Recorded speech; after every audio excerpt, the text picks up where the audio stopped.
예, 오전에 새만금 들렀다 왔습니다. 새만금 방조제의 신시 배수관문 거기 가서 문동신 군산시장님으로부터 사업 전반에 관한 그런 설명 듣고, 그다음에 또 우리 당이 좀 더 관심 가지고 지원해달라는 당부 말씀과 함께 자료도 한 보따리 그렇게 받아왔습니다. 새만금 사업은 과거에 참여정부가 시작한 것은 아니지만 참여정부 때 일종의 국가균형발전 차원의 그런 어떤 사업, 전격의 사업으로 저희가 비중을 높였었고요. 지금은 앞으로 중국과의 어떤 경제 협력에서 허브가 될 수 있고, 더 나아가서는 동북아 경제의 허브가 될 수 있는 것으로 그렇게 그 비중이 커졌다고 생각을 합니다. 그런 반면에 아직도 좀 공사 어떤 진척 같은 것이 너무 시간이 많이 걸리고 하니까 아마 우리 전라북도 도민들께서는 아주 답답한 그런 심정이 아닐까 싶습니다.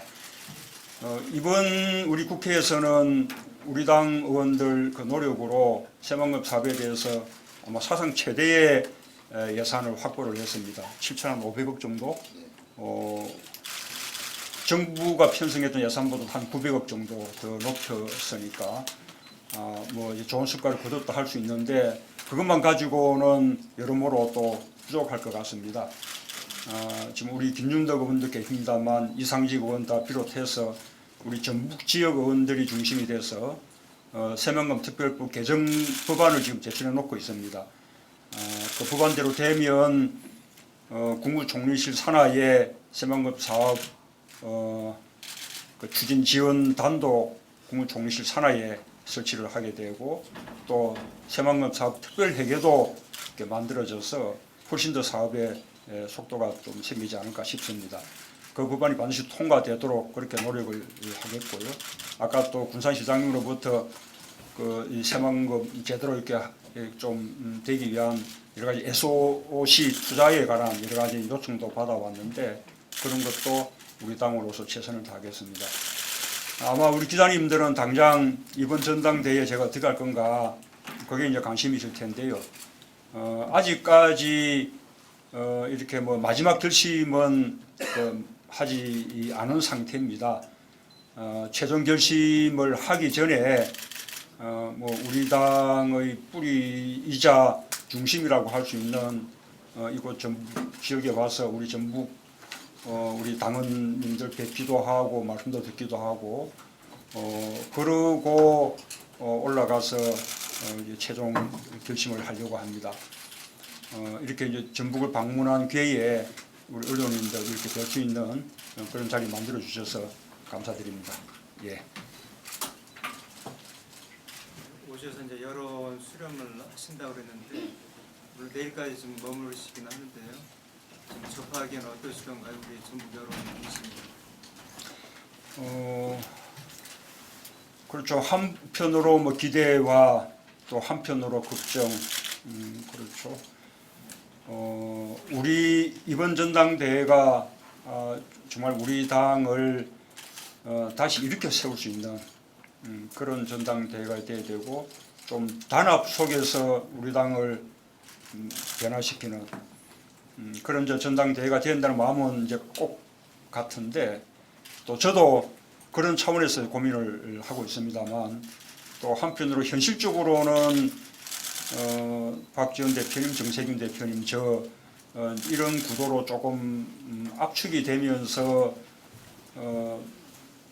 조금 또 친노 비노 이런 좀 구태의연한 어떤 분열 갈등 구조 아주 제대로 시작하지 않은 상태입니다만, 이제 그런 또 이제 조짐들이 보여서 그런 부분들은 그게 이제 염려가 또 되는 부분이죠. 그런 말씀들 들었고, 저도 이제 그런 것까지 좀 더 고민하면서 이렇게 이제 마지막 결심을 하려고 합니다. 본인 아직 결심을 아직 안 하셨다고 하는데, 오늘 전당대 룰이 확정은 됐어요. 그런데 일각에서는 문재인 의원에게 좀 예리한 측면이 있다, 이런 말들이 있는데 어떻게 생각하십니까? 제가 좀 룰 이야기는 아직 못 들었는데요. 그러니까 뭐 룰 세팅까지 다 되는 걸 좀 봐가면서 저희가 이제 결심을 해서 뭐 이렇게 국민들께 공개적으로 뜻을 이제 밝혀야 되겠습니다만 지금까지 룰 부분은 아시다시피 그 앞에 한명숙 대표님 또는 이해찬 대표님 되실 때보다는 말하자면 국민 참여의 그 대폭 줄이고 우리 이제 당원 또 대의원 그 비중을 크게 높이면서 대체적으로는 말하자면 저희에게는 좀 불리해진 어떤 이제 그 상황인데 그러나 이제 와서 그 룰을 이렇게 좀 바꾸고자고 또 이렇게 하면 그것이 또 분란이 생기기 때문에 저희로서는 유불리를 떠나서 뭐 기존의 그 룰은 그냥 바꾸지 않는 쪽으로 그렇게 지금 임하고 있습니다. 룰이 지금 과거보다 다르게 대의원 수는 줄이고 그만큼의 이제 수를 국민투표로 늘리겠다 이런 말들이 나왔는데요. 그렇다면 인지도 면에서 아무래도 의원님이 앞서기 때문에 좀 더 유리하지 않느냐 정세균 의원이나 이런 다른 분들은 그렇게 지금 잘 되지 않고 있고 오히려 새누리당은 뭐 결정됐습니다. 대의원 비중이 더 높습니다. 그러니까 어쨌든 새누리당은 당원 대의원 7, 뭐 일반 국민 뭐 3 이렇게 갔는데 사실은 저희가 그보다도 지금 이제 조금 이제 못한 실정이죠. 뭐 그러나 지금은 뭐 국민 참여를 높인다든지 뭐 이렇게 룰 변경을 시도하는 것보다는 오히려 좀 단합된 가운데 전당대회를 치르는 것이 훨씬 중요하다고 그렇게 생각을 합니다. 그 대의원하고 권리당원의 비중을 달리하는 것은 그것은 뭐 특정 후보의 유불리 이런 부분은 뭐 저는 뭐 계산이 잘 안 됩니다. 예. 두 가지만 하나는 이제 당권 대권 분리해서 대선 주자들은 조금 상처 입지 않아야 된다는 이제 그 주장이 있고요. 또 하나는 이제 우리 의원님께서 출마함으로써 친노 비노 구도가 다시 재현된다 그런 당의 지적에 대해서 어떻게 생각하시는지 두 가지. 저는 이렇게 대선 후보를 했기 때문에 사실 뭐 당권 자체에 이렇게 뭐 욕심을 갖고 있지 않습니다. 뭐 공천권이라든지 뭐 당직 인사권이라든지 거기에 뭐 제가 관심을 가지고 있지 않고요. 제가 만약에 전당대회에 나선다면 저에게 이제 당권이라는 것은 정말 그 우리 당을 아까 말씀드린 대로 좀 단합된 가운데 다시 이렇게 세우는 그렇게 해서 좀 지는 정당이 아니라 이기는 정당으로 이렇게 바꿔내는 그런 기회 또 그럴 수 있는 어떤 권한을 어떤 이제 부여 받을 수 있는 방안 그런 차원에서 의미가 있습니다. 저를 여전히 2017년 대선과 연결해서 기대를 하고 있는 분들은 염려하는 의견들을 많이 말씀하십니다. 저에게는 하나의 독배가 될 거다. 그리고 아주 크게 상처받게 될 거고 그래서 뭐 아까 당권 대권 분리를 말씀하시기도 하고 또 그런 차원이 아니더라도 저는 뭐 곧바로 2017년 다음 대선을 이렇게 준비하는 것이 바람직하다 이렇게 말씀해 주시는 분들이 많은데요. 그러나 지금 우리 당의 상황이 그런 이야기를 하기에는 조금 너무 절박하다고 생각합니다. 우리 당이 다시 일어서지 않으면 다음 총선 대선 뭐 누가 나서든 희망이 없는 것이죠. 우리 당의 존립이 저는 문제라고 생각합니다. 지금은 다음 대선을 말할 때가 아니라고 생각합니다. 정말 다음 대선은 일단 접어놓고 우선 당부터 살려놓고 봐야 그래야 뭐 다음 총선 대선도 또 기회가 생기는 거죠. 이제 제가 전당대회에 나서는 게 그게 이제 과연 그렇게 하는데 도움이 될 거냐 이제 그 차원에 저는 이제 생각을 하고 있습니다. 여러분이 발언하셨는데요. 선거 때나 무슨 아니야 지금 사실 있었어요. 사실 이번 뭐 현안에 대해서 언급해 주시니까 저희가 감사를 드리고 이 새만금 뭐 SOC 투자 요청에 대해서도 새정치연합에서 적극적으로 최선을 다하겠다 했는데요. 사실 저희가 이제 새만금 거점 국제공항 필요하다 이야기가 나오고 있거든요. 이런 거에 대해서도 어떻게 한번 좀 추진을 좀 도와주실 수 있는지 한번 이야기 드리겠습니다. 사실 지난번 제가 이제 대선 때 이렇게 새만금 개발청 신설하는 거하고 또 새만금 사업 특별 회계를 이제 설치해서 사업을 좀 촉진시키겠다고 공약을 했었고, 그다음에 새만금 이렇게 신공항에 대해서도 저희가 긍정적으로 관심을 가지겠다고 그때 그 약속을 드렸었습니다. 이 새만금은 정말 입지가 좋죠. 지금 아직도 계속 건설 중이어서 그 과실을 아직도 우리 정부에서 하지 못하고 있는 실정이긴 한데, 그게 제대로 이렇게 가동되기만 하면 저는 대한민국에 이런 입지가 없다고 생각합니다. 정말로 뭐 중국하고 경제 협력에서 딱 커버가 될 수밖에 없는 곳이죠. 동북아 경제 전체에서도 커버가 될 수 있고요. 그런데 이제 그렇게 하려 그러면 또 말하자면 이제 그 오가기가 쉬워야 되는 거죠. 무슨 인천을 거쳐서 무슨 여러 시간 걸려서 새만금에 이렇게 오게 만들어 가지고는 그게 또 충분한 역할을 못 하지 않겠습니까? 저는 그래서 이 새만금의 그 접근을 최대한 이렇게 원활하게 해주는 어떤 노력들은 각가지로 필요하다고 봅니다. 뭐 고속도로라든지 철도라든지 그다음에 공항까지도요. 물론 이제 그 신항만도 뭐 마찬가지고요. 예. 예. 아까 당을 살릴 수 있는 방안을 아까 말씀하셨는데요. 그 구체적 방안을 가지고 계시는 무슨 몇 가지 말씀해 주시면. 우선은 가장 중요한 것은 지금도 또 대풀이 되고 있는데 조금 중요한 뭔가 경쟁을 할 때마다 이렇게 붉어져서 또 뭐 상처를 남기고 또 우리 당을 하나로 이렇게 만드는데 늘 이제 그 장애가 되고 있는 친노 비노 이런 이제 어떤 계파 갈등 어떤 구도나 또 그런 프레임 이런 것을 깨는 것이 저는 출발이라고 봅니다. 저는 사실은 친노 비노 이 갈등이 상당히 과장됐다고 생각해요. 그리고 또 이런 무슨 경쟁의 장이 벌어지거나 하게 되면 그것이 일종의 정치적으로 저는 이제 악용되면서 정폭되고 있다 생각하고, 그다음 한편으로는 우리 당을 계속 이제 이렇게 공격하는, 그리고 또 저를 공격하는 그런 식의 프레임으로 작용하고 있기도 하고요. 그런데 그렇든 어쨌든 그것이 뭐 실제로 그렇든 과장됐건 프레임이건 상관없이 그것이 뭐 우리 당을 억누르고 있는 것은 틀림없고 또 제 개인한테도 계속해서 큰 족쇄가 되고 있고요. 그거를 떨쳐내지 않으면 안 된다고 봅니다. 우선은 실제로 보여줘야겠죠. 그런 뭐 개파의 뭐 이익을 앞세우는 이런 식의 그 행태들이 당내에 있지 않다.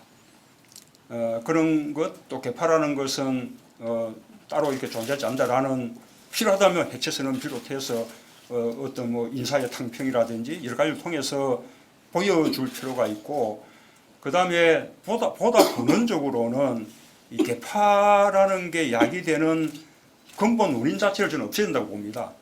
그 근본 원인은 결국 공천이거든요. 공천에 대해서 대표나 개파가 뭔가 좌지우지하는 것 같은, 나라먹기 하는 것 같은 이런 식의 그것을 일체 없애야죠. 공천 제도를 투명하게 만들면 된다고 생각합니다. 적어도 1년 전에는 공천에 관한 제도와 룰이 딱 확립이 돼서 그 이후에는 아예 바꿀 수 없도록 딱 못을 박아두는 거죠. 그러면 공천을 받고 싶은 사람은 그 제도와 룰에 따라서 이기려는 노력을 하면 그만이지, 굳이 개판 만들 필요가 없고 대표 뒤 따라다닐 필요도 없고 그런 거죠. 지금 이제 여야 간에 많이 논의되고 있는 것은 선거관리위원회가 주관하는 여야 동시 오픈 프라이머리. 저는 그것도 된다면 투명한 공천 제도가 되는 거죠.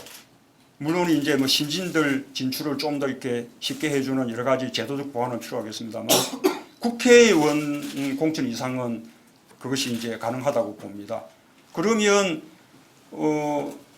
무슨 개파가 왜 필요하겠습니까? 또 뭐 기초원들이나 기초단체장에 관한 또 공천 제도는 오픈 프라이머리로 갈 수는 없겠지만 그거 역시 우리 뭐 전체 당원들의 직접 선거라든지 또는 뭐 그와 함께 또 그 일반 주민들의 여론을 일부 반영한다든지 그런 방식으로 적어도 한 1년 전 정도에는 제도를 객관적으로 투명하게 이렇게 딱 만들어서 거기에 따라 공천이 이루어지게끔 그렇게 하면 개파에 관한 논란들이 근원적으로 없어질 것이라고 그렇게 봅니다. 말하자면 저는 이번에 전당대회에 나서실 분들 그렇게 대표가 되고자 하는 분들은 뭔가 공천권을 행사하고 뭐 이러기 위해서 대표가 되는 것이 아니라 오히려 대표가 움켜쥐고 있던 권한들을 다 놓기 위해서 저는 대표가 된다고 생각해요. 예, 그러면 아까 그런 문제가 근원적으로 없어지지 않을까 그렇게 생각을 합니다. 저는 충분히 할 수 있다고 봅니다. 예. 그 새정치민주연합이 전반적인 지지도가 썩 좋지 않잖아요. 특히 이제 호남이 뿌리라고 하는데도 이쪽에서도 거의 반토막 수준으로 나고요. 최근에 이제 들으셔서 알겠지만은 호남 뭐 창당 설까지도 좀 거론될 정도로 민심이 좋지 않습니다. 그 신당 창당론에 대해서는 들으셨는지 들었다면 어떤 생각이신지? 저는 그 신당 창당이라는 게 또는 분당이라는 게 그렇게 뭐 지지받고 있지 않다고 생각합니다. 저는 뭐 특히 뭐 호남 우리 시민들이 또 우리 당원들이 용납할 리도 없다고 봅니다. 저는 이 참여정부 때 민주당에서 열린우리당이 분당됐던 것 그것이 우리에게 큰 상처, 후유증을 남기지 않았습니까? 지금까지도 후유증이 이어지고 있고요. 그런 식의 분열을 되풀이해서는 안 된다고 그렇게 생각합니다. 그래서 저는 실제로 이제 그 부분들이 지지받고 있다기보다는 좀 이렇게 경쟁 국면에서 그것이 하나의 이기기 위한 이렇게 선거운동의 방법으로 저는 이렇게 마지막 악용되고 있는 면이 많다고 생각을 합니다. 다만 이제 저희가 저희 당에 대한 우리 호남의 어떤 실망 또 우리 당이 제 역할을 하지 못하면서 지금 우리 국정이 아주 정말 뭐 거의 뭐 파탄이라 할 정도로 이렇게 엉망으로 흘러가고 그 속에서 또 호남이 특히 뭐 인사 문제 이런 데서 또 뭐 이렇게 사상 유례 없을 정도로 홀대 당하고 이런 데서 생기는 여러 가지 어떤 상실감, 고립감 이런 부분을 제대로 우리가 이렇게 감당하지 못한 게 우리 당이 이제 정말 호남 주민들의 면목이 없는 점인데 이제 그런 점들을 저희가 제대로 이렇게 씻어내고 정말 이렇게 호남 정치 복원 이렇게 이야기하지만 호남 정치 복원이라는 게 저는 무슨 호남이 당권을 가져야 복원다 이런 차원이 아니라고 봅니다. 그런 좁은 개념이 아니라 호남이 가지고 있는 어떤 진보성이나 개혁성 이런 것이 우리 정치의 어떤 주류가 되게끔 만드는 것 그것이 저는 호남 정치의 주류라 복원이라고 보고요. 우리가 그 역할을 반드시 해내야죠.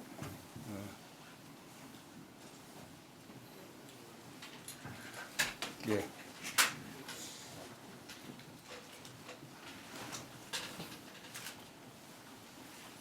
전주 얼마 만에 오셨죠? 전주 오신 지가 그때 대선 때 오시고 오셨던가요? 뭐 여러 번 왔습니다만 이렇게 이제 우리 언론을 이렇게 여러 분 같이 이렇게 뵙는 것은 오랜만인 것 같은데요. 방문 여러 번 했었습니다. 네. 대선 때는 어쨌든 오셔가지고 국민연금 기금운용본부. 예. 대선 약속하셔가지고 또 그거는 꽤 저희가 기여를 좀 했다고 봅니다. 제가 그 부분은 저희 높이 평가를 하고요. 예. 그리고 당내에서도 현 정권에서도 인사 소위가 있지만은 당 내에서도 호남 사람들이 많이 배제되고 있다는 서운함이 굉장히 팽배해 있다는 것도 좀 아시고 그런 부분도 좀 관심을 좀 가져주셨으면 바라겠습니다. 예, 그렇습니다. 그게 우리가 또 하나의 딜레마인 것 같습니다. 늘 뭐 선거 때 되면 우리가 또 공천 개혁이나 뭐 물갈이 공천을 이야기하는데 또 이제 그런 또 대상이 또 그동안 또 호남 쪽으로 이렇게 또 집중이 되어 왔었고 그러면서 한편으로는 과거에는 이제 우리 호남이 특히 전라북도만 보더라도 뭐 김은기 의장님이나 정세균 대표님이나 또는 정동영 우리 의장님이나 이렇게 아주 걸출한 우리 그 당의 지도자들을 좀 이렇게 배출을 해왔었는데 그 이후로 뭔가 조금 그 약해진 이제 그런 그 느낌이 솔직히 있습니다. 그런 것이 한편으로는 뭐 이렇게 아까 호남 이게 공천 때 무슨 물갈이라든지 이런 것이 또 그렇게 작용된 면도 저는 있다고 생각하고요. 그래서 이제 정말로 호남에서도 앞으로 차세대 이런 좀 새로운 지도자들을 키울 수 있는 노력들 그 우리 당이 함께 해야 될 과제라고 그렇게 봅니다. 한 가지만 좀 떨어진 얘기가 보면 개헌 문제하고 한번 선거구제 두 가지가 갖고 있는 소신을 한번 저는 뭐 개헌은 필요하다고 보고요. 그 다음에 이제 개헌에서 지금 이제 화두가 이제 분권인데 뭐 그것도 올바른 방향이라고 봅니다. 왜냐하면 이렇게 제왕적 대통령제의 그 폐해가 오랫동안 그 우리 정치 발전을 가로막고 왔다고 그렇게 생각하거든요. 이번에 지금 문제되고 있는 말하자면 비선실세, 국정농단 또 그것이 보여주는 권력의 사유화 이런 것도 그 이렇게 제왕적 대통령제의 폐단 아니겠습니까? 다만 이제 그 분권의 방향은 뭐 이혼 집중구제라든지 또 오스트리아식이라든지 이런 식으로 권력 구조를 이제 바꾸자는 논의들이 많이 있는 것 같은데 저는 이제 그보다는 그 이게 분권의 방향이 크게 한 세 가지 정도 있을 수 있는데 크게 첫째는 이 중앙에 다 집중되어 있는 어떤 권한들을 지방으로 분산하는 이런 이제 지방 분권이 가장 중요하다고 보고요. 그다음에 두 번째로는 지금 행정부 우월의 지금 정치 체제죠. 국회도 제 기능 못하고 사법도 충분히 동원되어 있지 않고요. 그래서 국회의 견제 권한도 강화하고 그다음에 사법부의 독립을 또 대폭 강화하는 이런 상권 분립 차원의 분권이 그다음 과제라고 보고 그다음에 행정부 내에서도 대통령에게 집중되어 있는 권한을 이렇게 행정부 내에서도 분산시키는 그것이 필요하다고 봅니다. 그것은 아까 반드시 위험집중구제 뭐 그런 차원이 아니더라도 예를 들면 책임총리제라든지 그 뭐 그런 것도 생각해 볼 수 있죠. 그다음에 하나 더 말씀드리면 저는 개헌이 필요하지만 우리한테 더 절실한 것은 그리고 앞서서 돼야 될 것은 선거제도를 개편하는 것이라고 봅니다. 지금 현재의 승자 독식 소선거구제 제도가 우리 정치 어떤 지역주의 어떤 구도 이것을 강화시키고 있거든요.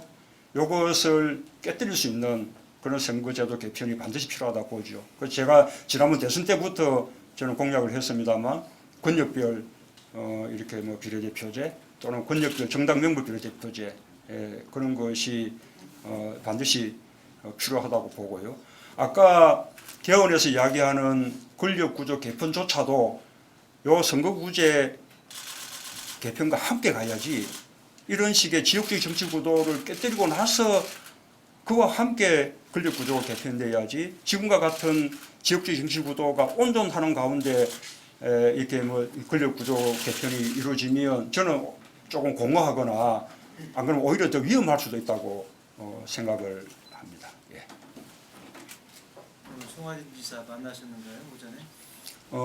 좀 이따가 마침을 뵙게 돼 있습니다. 예. 질문이 더 없으시면 예. 여야가 합의를 하긴 했는데 지금 지방 재정이 굉장히 압박을 받는 상황에서 누리 예산이 이제 석 달 후에는 또 다시 이쪽에서는 대란이 일어날 것 같거든요. 앞으로 좀 어떻게 좀 해서 이 문제를 푸실 계획이신지.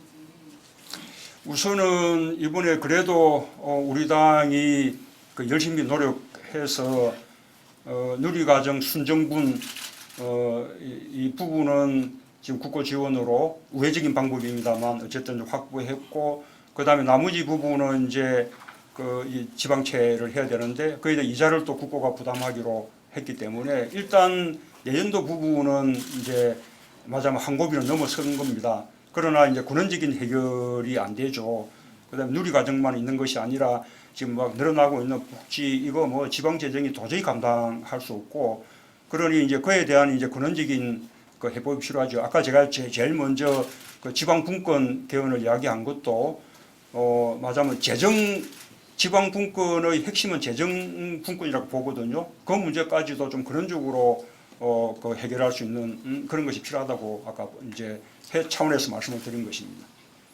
좀 추가로 하자면 누리과정 관련해서는 일단 법적으로 좀 개정이 필요한 부분은 뭐냐고. 저는 이게 전국적으로 국가적인 차원에서 해결지는 어떤 복지 사업들은 국고가 부담하는 것이 필요하다고 봅니다. 누리과정은 말할 것도 없고요. 지금 우리 되고 있는 무상급식도요. 어떤 지방에 가면 이미 중학교까지 다 하고 있고 내년도부터는 고등학생까지도 하겠다고 하는데, 또 어떤 지역에 가면 초등학생도 지금 다 안 되고 있는 실정입니다. 왜 우리 아이들이 자기 사는 동네에 따라 가지고 그 급식에서 차별을 받습니까? 똑같은 균등, 적어도 의무교육기간 동안에는 그냥 우리가 책글상 이렇게 다 그 무료로 이렇게 다 배부해서 사용하게 해주듯이 급식도 저는 일종의 의무교육의 일환으로서 당연히 제공돼야 되는 일종의 의무급식이라고 생각해요. 그러면 중등학교까지 하게 돼 있는 의무교육기간 동안만큼은 전국에서 균등하게 무상급식이 이루어져야 된다 생각하고요. 그렇게 하려면 그것도 법제도화되고 중앙정부가 그 재정의 상당 부분을 부담해야 되는 것이죠. 나머지 이 복지도 똑같은 그런 식의 사리로 이치로 그렇게 해결해야 된다고 봅니다. 예. 그러면 질문 마쳐도 되겠습니까? 예. 감사합니다. 자, 오늘 고맙습니다. 예.